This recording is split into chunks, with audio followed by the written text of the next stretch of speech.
नमस्कार मैत्रिणींनो, तर आता आपण इथं आरी वर्कचे स्लीवचं मेजरमेंट बघणार आहोत.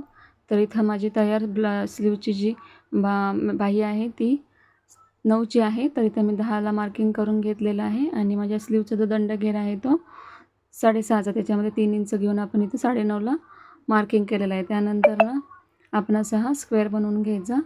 त्यानंतर इथं 3ला आपण डाऊन करायचा आणि आतमध्ये 1.5 इंच आपण मार्किंग करून घ्यायचं. त्यानंतर तो जो मार्किंग 1.5 इंचाचा तो आपण स्लीवच्या उंचीपासून असा तिरकासा जॉईन करून घ्यायचा. अशी ही लाईन मारल्यानंतर ना आपण मेजरमेंटनं त्या ती जी आडवी लाईन तिरकी लाईन आहे त्याचा आपण मध्य काढायचा आणि त्या आलेल्या दोन जे भाग आहेत त्याचा परत मध्य काढायचा 2 इंचसुद्धा आणि त्या मध्यापासून अर्धा इंच असं आपण वरती खाली मार्किंग करून घ्यायचं. 2 इंच सेम असं दुसऱ्या साईडचं पण अर्धा मार्किंग करून घ्यायचं. बघू शकता तिथं. त्यानंतर ना आपण जे वरून 2 इंच घेऊन तिथून आपण त्याला असा शेप द्यायचा आहे. आपल्या स्लीवचा जो शेप असतो तो आपण त्याला वरच्या साईडून शेप देऊन तसंच खालून आपण पानासारखा एक आकार काढून त्याला असा शेप द्यायचा. त्यानंतर ना आपलं जे मार्जिन आहे, शिलाई मार्जिन, ते इथं मी बरंच 2 घेते. काही जण 1.5 घेतात, मी इथं 2 घेते. तसंच खाली दंडघेर माझा 5.5 आणि वरती त्याच्यामध्ये ॲड करून आपण असं आखून घ्यायचं आणि मग आपण हे असं कट करून घ्यायचं. तर बघू शकता स्लीवचा आकार कसा आलेला आहे. त्यानंतर त्याची आतली बाजू जी आहे आपण जे मार्किंग केलेलं आहे ते कट करून घ्यायचं. अशा प्रकारे ही आपली स्लीवची मार्किंग म्हणजे आपण कटिंग तयार झालेली आहे. आता हेच आपण ज्या ब्लाऊजवरती आपल्याला वर्क करायचं आहे तिथं आपण हे ठेवून द्यायचं. आपल्याकडे जी व्हाईट कलरची पेन्सिल असते त्यानं आपण त्याला असं मार्किंग करून घ्यायचं. मार्किंग व्यवस्थित करायचं. तुम्ही याच्यामध्ये जर का कार्बन पेपर वापरणार असाल तर ते दोन्ही साईडला ठेवून तुम्हाला मार्किंग करावं लागेल किंवा तुम्ही असंही दोन्ही साईडला एका साईडला तुम्ही हे पेपर ठेवून मार्किंग करू शकता.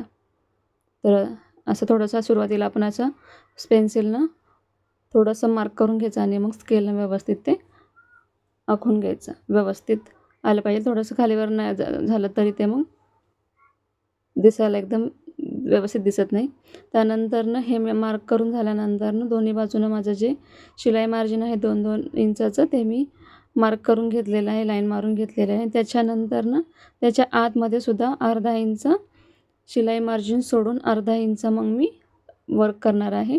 कारण कधी-कधी आपलं ब्लाऊजचं माप कमी जास्त होतं आणि ज्यावेळेस आपण ब्लाऊज उसवतो किंवा त्याला एक्स्ट्रा स्टिच करतो तेव्हा ते आपलं जे वर्क आहे ते त्याच्यामध्ये येणार नाही.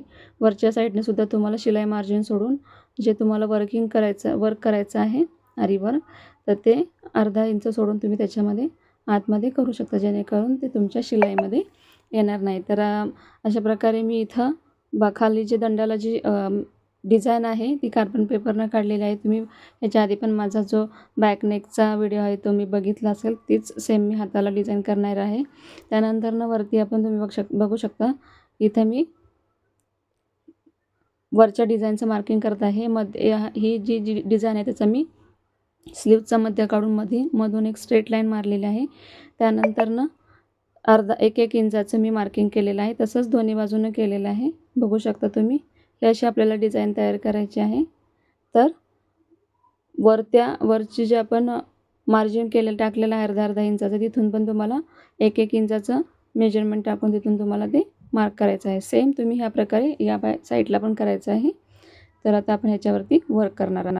तर मैत्रिणींनो, व्हिडिओ कसा वाटला हे नक्की कमेंट करून सांगा. व्हिडिओ आवडल्यास व्हिडिओला लाईक करा, शेअर करा आणि चॅनलला सबस्क्राईब करायला विसरू नका.